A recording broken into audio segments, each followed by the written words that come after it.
Assalamualaikum warahmatullahi wabarakatuh. Salam sejahtera untuk kita semua. Puji syukur kita panjatkan kehadirat Tuhan Yang Maha Esa, karena berkat rahmat-Nya kita dapat membahas salah satu topik penting, yaitu masalah pokok perekonomian Indonesia. Kali ini kami akan membahas masalah pokok perekonomian Indonesia.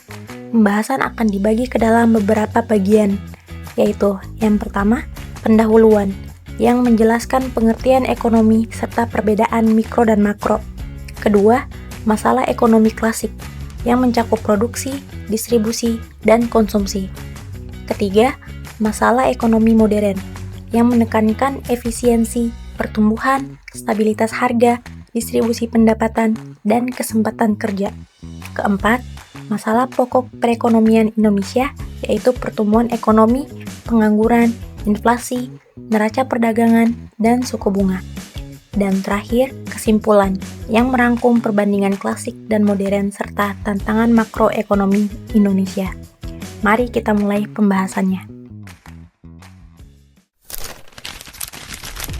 Ekonomi adalah ilmu sosial yang mempelajari bagaimana manusia mengelola sumber daya terbatas untuk memenuhi kebutuhan yang tidak terbatas. Dalam perkembangannya, ekonomi dibagi menjadi mikroekonomi yang membahas individu atau perusahaan dan makroekonomi yang membahas kondisi ekonomi secara keseluruhan. Para ekonom klasik seperti Adam Smith dan David Ricardo menjelaskan bahwa masalah ekonomi timbul karena adanya kelangkaan sumber daya. Mereka merumuskan 3 pertanyaan pokok yang harus dijawab setiap negara, yaitu apa yang diproduksi, barang atau jasa apa yang harus diprioritaskan sesuai kebutuhan masyarakat, bagaimana cara memproduksinya, dengan teknologi sederhana atau modern, menggunakan banyak tenaga kerja atau mesin, untuk siapa barang diproduksi, bagaimana hasil produksi dibagi agar bisa dinikmati masyarakat secara adil. Dengan kata lain, masalah klasik menekankan pada produksi, distribusi, dan konsumsi. Inilah dasar dari ilmu ekonomi yang masih dipelajari sampai sekarang. Namun, seiring perkembangan zaman, para ekonom modern menambahkan dimensi baru. Menurut Paul Samuelson, masalah ekonomi tidak hanya kelangkaan, tetapi juga bagaimana mencapai efisiensi, pertumbuhan berkelanjutan, stabilitas harga, distribusi pendapatan, dan kesempatan kerja penuh. Nah, dalam konteks Indonesia, masalah yang paling terasa justru berada dalam ranah makroekonomi modern. Mari kita bahas satu persatu. Pertumbuhan ekonomi adalah indikator penting kesehatan perekonomian suatu negara. Indonesia sempat stabil dengan pertumbuhan sekitar 5%, tetapi kemudian menghadapi tantangan global. Perang dagang Amerika Serikat dan Tiongkok, ketidakpastian keuangan internasional, serta dampak pandemi COVID-19. Pada triwulan 2 tahun 2020, produk domestik bruto Indonesia tercatat minus 5,32%.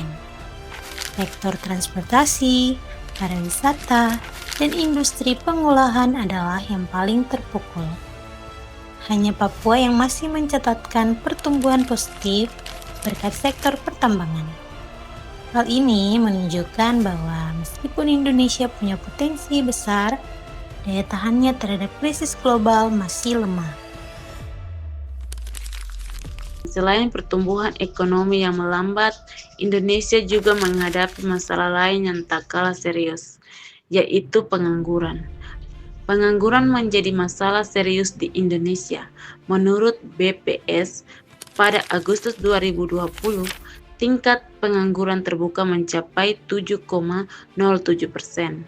Selain itu, terdapat 29,12 juta penduduk usia kerja yang terdapat pandemi, baik karena terkena PHK, dirumahkan maupun mengalami pengurangan jam kerja. Selain pengangguran, permasalahan lain yang selalu menghantui perekonomian Indonesia adalah inflasi atau kenaikan harga. Inflasi berarti kenaikan harga-harga secara umum dan berkelanjutan. Di Indonesia, Inflasi bisa muncul karena kenaikan harga barang impor, penambahan uang beredar tanpa peningkatan produksi, tuntunan kenaikan upah, atau krisis politik dan bencana.